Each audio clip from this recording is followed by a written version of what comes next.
到了，要到了。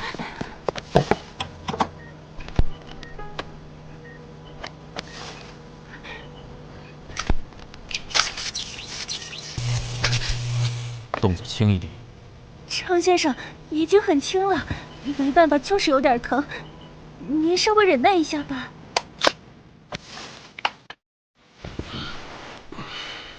父亲，感觉怎么样？还是太痛了，下次换个人吧。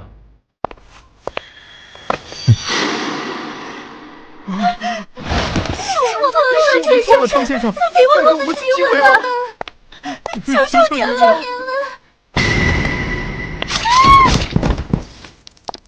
程先生，崔之木来了。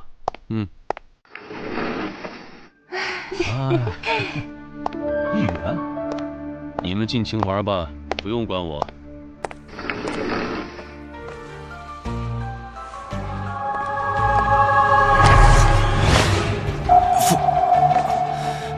程先生，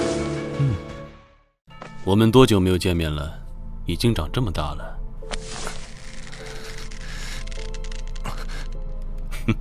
别紧张，你已经成年了。我们毕竟是父子。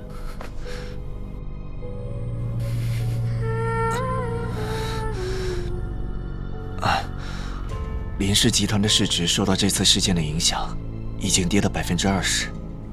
现在林周燕自身难保，很难再资助沈聪选举。您看下一步是否要将沈聪儿子的事情找人放出去？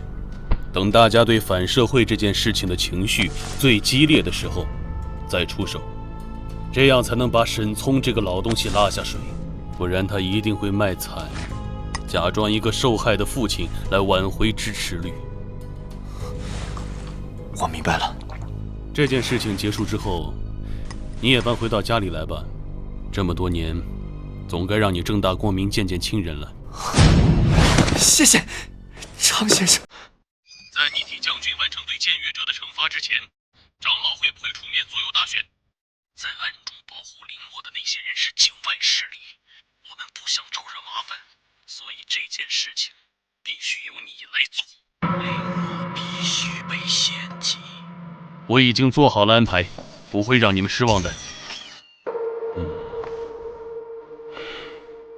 凡在埃及地，从做宝座的法老，直到没子后的婢女，所有的长子，以及一切投生的畜生，都必死。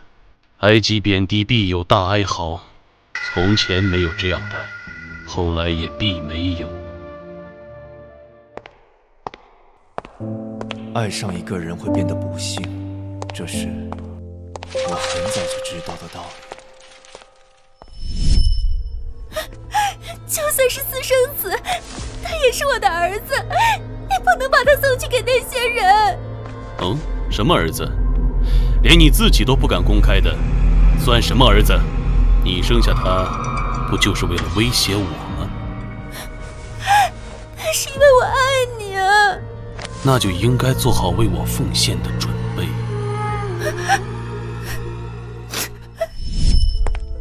所以，与其追逐自己得不到的爱，还不如抓住自己应得的利益，至少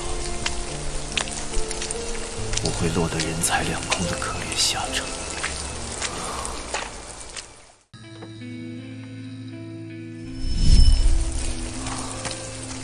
知木哥，小心淋雨会着凉。今天6点钟还有一个跟新项目组的会面，在这之前你最好吃点东西，免得胃里不舒服。胃药我放进你上衣的内侧口袋里了。为什么有人能把虚假表演得如同真的一样？实在熬不住就吃一颗。他明明根本不在乎我到底做了什么，经历了什么，反而是我绞尽脑汁也猜不透他到底在做什么。今天晚上工作取消。啊？为什么？我现在想做爱。知木哥，今天可不能任性，那可是和万成和导演的会面，那么多人求着试镜都没机会，难得愿意。我说，我只想做爱，听不懂吗？我帮你安排人。没错，就是这个表情。但是和万导的见面，你一定要去。不然没法跟经纪人交代。无论我做什么恶劣的事情，都能顺水推舟，言听计从。别挡路，这样做才不会让我抱有任何期待。亲手把我送出去，他和昌黎夫其实都是一样的家。前面着火了，好多人过去看热闹。怎么着火的？是一群小女孩故意放火，警察正在抓人呢。搞什么？找死啊！不能进去，快回来！真是疯了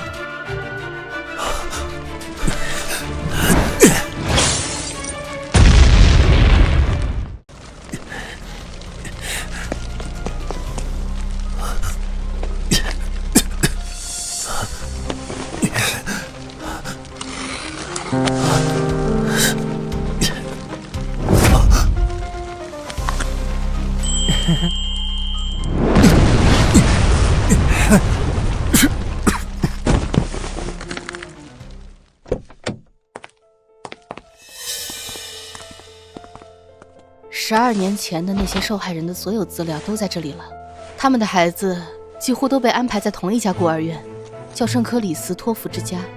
这个名字，因为孤儿院的赞助人是位来自英国的教授，为了怀念家乡就取了这个名字。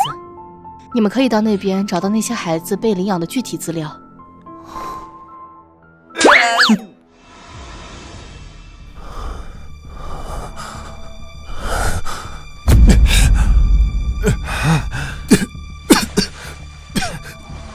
醒了。我的东西呢？我还以为你们家祖传没感情呢，想不到你为了个没用的破玩意儿，命都不要了。